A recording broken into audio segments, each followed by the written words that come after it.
Welcome to The Buzz. I'm Will Farnsworth. I'm Stephanie Haney. And I'm Sophie Flay. We've got another great show for you today. Let's get things started with this week's Hollywood news. Coachella Weekend 1 is this weekend. So excited. The lineup includes LCD Sound System, Ellie Goulding, Guns N' Roses, Disclosure, you name it. Everyone is going to be there. To start off the weekend, it starts actually in Indio. So we're so excited. Can't wait to go. You guys going? I'm not going this year. I went a couple years ago, but not this year. You know, I hate to be the Debbie Downer, but I actually just sold my ticket. I am not feeling the lineup this year. Okay. There are no rap headliners. All right. It is very EDM and pop heavy. I am more the rock, rap traditionalist. So more a fan of the Lollapalooza, Governor's Ball, and Pemberton. That's fair. Yeah, that's definitely fair. But actually, no worries that you're not going because you can stream every live performance on YouTube this year. So that'll be so fun. Every single one? Every single one, yeah. Awesome. I will be tuning in.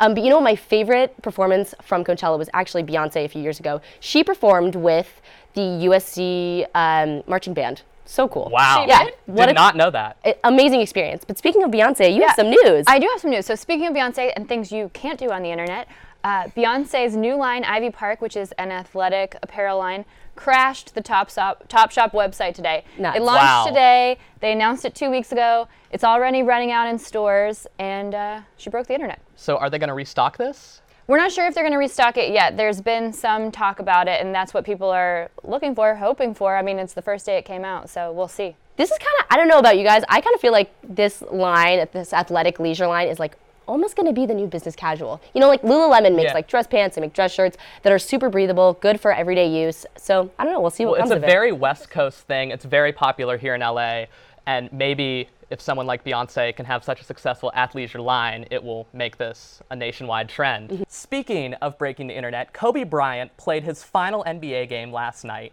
and the Lakers' Twitter account shut down from so many people trying to watch their live cast of the game.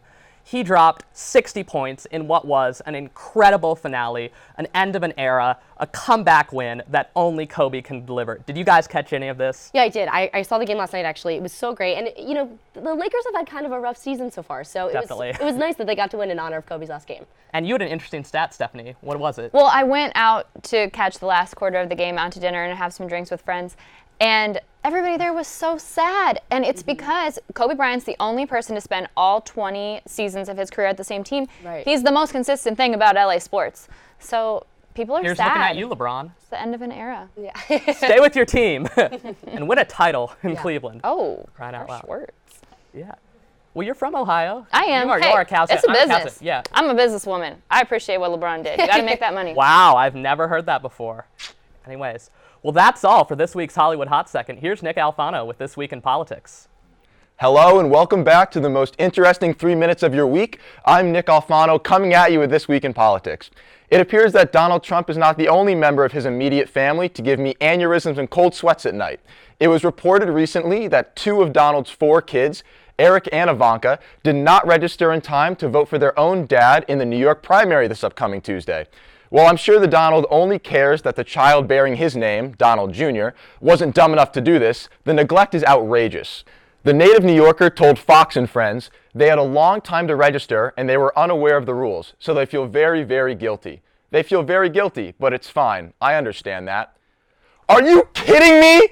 My dad gets mad if I don't go to his over 40 softball games, and my mom won't talk to me if I don't pick my sister up from school on time. Yet these quote-unquote adults can't take an hour out of their day to make sure they vote for their dad to be president of the United States?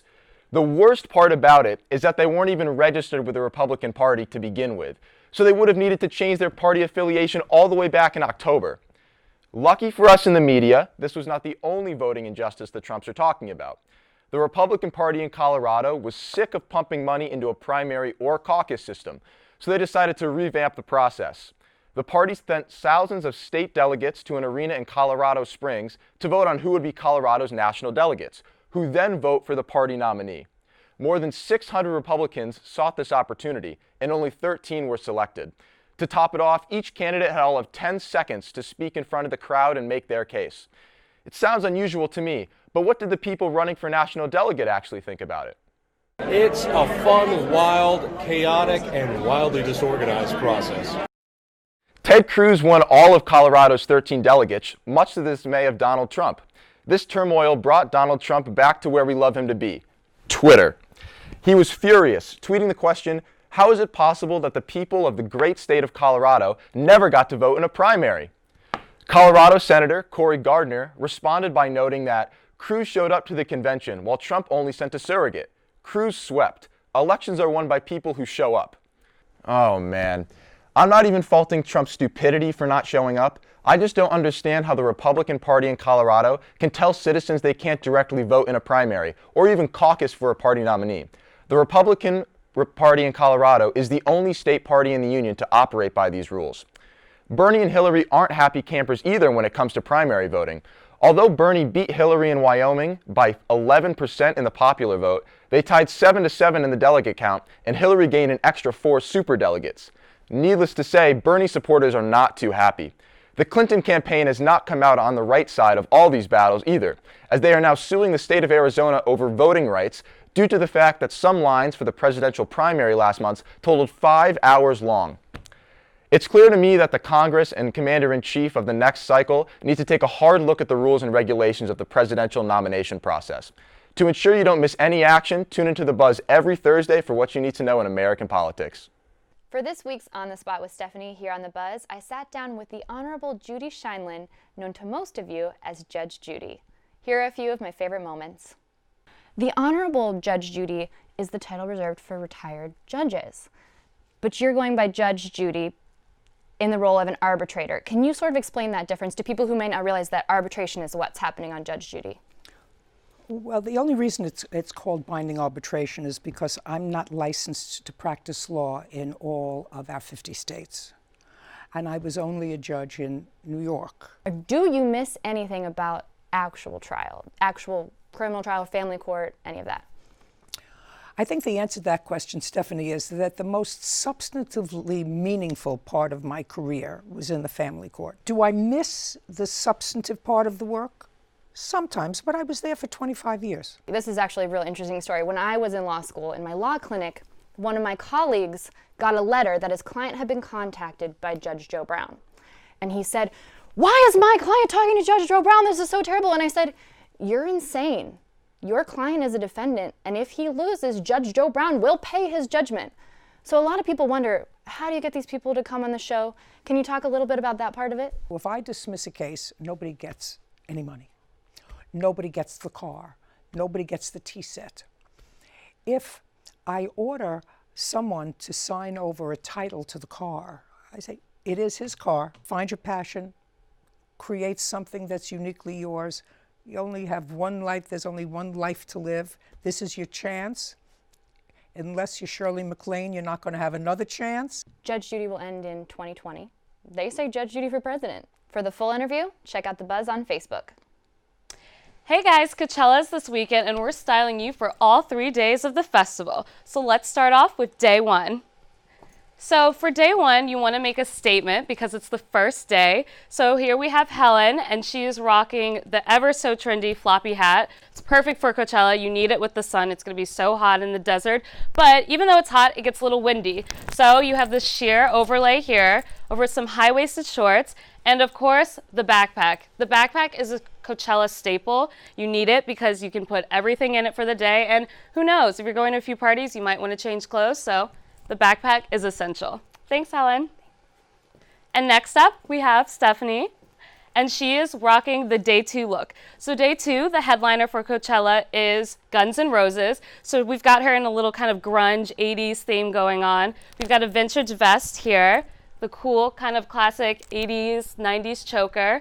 And then my favorite thing that she has on is the very trendy halter top. And the halter top is suede. And we've talked about before, you know, people are always like, can you wear suede in the heat? You can. And this looks perfect with the denim, double denim. It's rock and roll. Perfect. Thanks, Stephanie. And then the last day, day 3, we have Claire. And Claire's kind of rocking our hippie chic look, which is very, very typical of Coachella. And also, this is a great look if you're going to a pool party, because pool parties are also really big events on the weekends. And this is great because you can lounge in it, you can drink in it, you can dance in it. And of course, on the top, we have the really pretty sequin gold headband, which kind of just tops off the look. You look beautiful. Thank you. All right. So those are your 3 top looks for Coachella this weekend. And next up, we have the always fashionable Drew with the USC Scene. Hi, I'm Drew Schwendeman, and you're tuned into the US Scene, where we talk about the most exciting events happening around campus. Just because Coachella is this weekend doesn't mean USC isn't hosting some amazing events of its own. Tomorrow night, the International Student Assembly is hosting GlobeFest. If you've always wanted to pet a sloth or an alpaca, or you want henna, or you want to compete in a sumo suit competition, then this is the festival for you. On Saturday is the USC Spring Game. The Trojan football team will play a scrimmage against itself in anticipation of every sorority girl's favorite season, game season. At night is the Edwood Film Festival ceremony. Even if you didn't participate in the competition last week, you're still invited for a screening of the films, which means popcorn. And after all that popcorn, it's time to think about your health at the LA Health Kids Fair on Sunday. This will be an exciting day of fun and education for local elementary schoolers with dance, music, and many craft activities. Finish your week off strong and smart at the USC Math Festival next Wednesday. There will be several stations and multiple chances to win hot prizes. Just don't forget, the limit does not exist. That's it for this week. Will you be a part of the scene? Let's be real, cooking in college is hard enough, which is why I pretty much stick to baking. Last week I spoke with Little Flower Candy Company owner Christine Moore and chef Cecilia Leung. You can find their sweets at hotspots all over LA, like Jones on 3rd, Zinc Cafe, and Clementine. The 2 of them were there to feature their Little Flower Baking, which is their new cookbook that was made for the millennials multitasking in the kitchen. All of our recipes are one-page recipes. I designed the book specifically so that when you open it and lay it on the counter, it has a stay open binding, it stays open, and you don't need to touch it again. Every recipe has a photograph, and almost every recipe is just one page. So you don't need to be touching your hands while you're cooking and while you're getting your hands dirty. If you're feeling adventurous, visit their restaurants Little Flower Cafe or Lincoln in Pasadena. Their salted caramels and homemade marshmallows are my favorite. This one. Gonna eat all of these.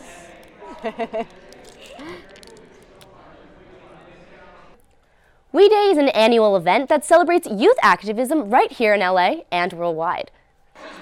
At an audience of young people gathered at the forum to hear a panel of celebrities share their stories about inspiring change in the communities. I believe you will be the generation to end AIDS.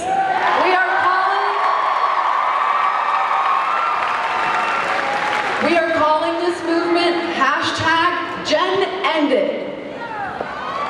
Why do you think entrepreneurship is so important to teach other kids?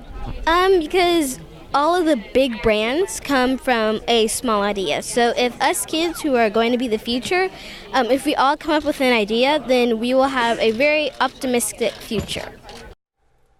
Last week's We Day event was just one stop of a 14-city tour of the U.S. and Canada.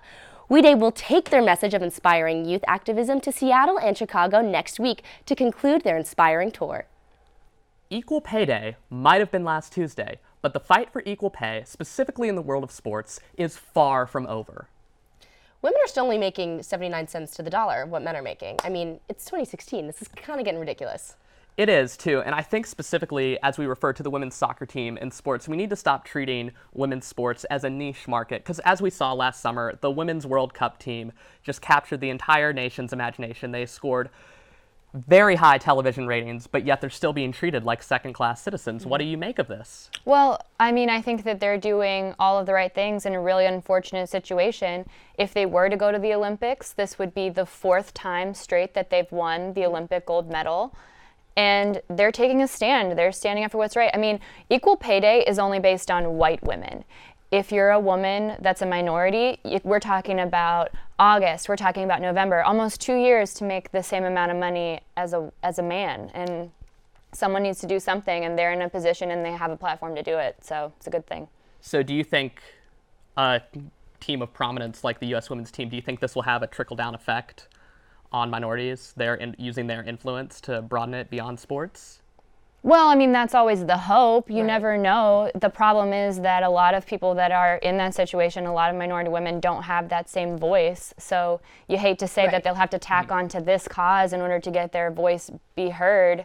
But hopefully this is the starting point to get the conversation going. Exactly, and the Olympics are huge. This is a great, I mean, obviously it's unfortunate that they have to do this, but this is a great opportunity for them to really like fight back, you know? I think hopefully it'll work out. And the men's soccer team isn't going to the Olympics because they lost. Right. So if the U.S. wants a presence in soccer, they're going to have to start treating the women's national team with the respect that they deserve. Absolutely.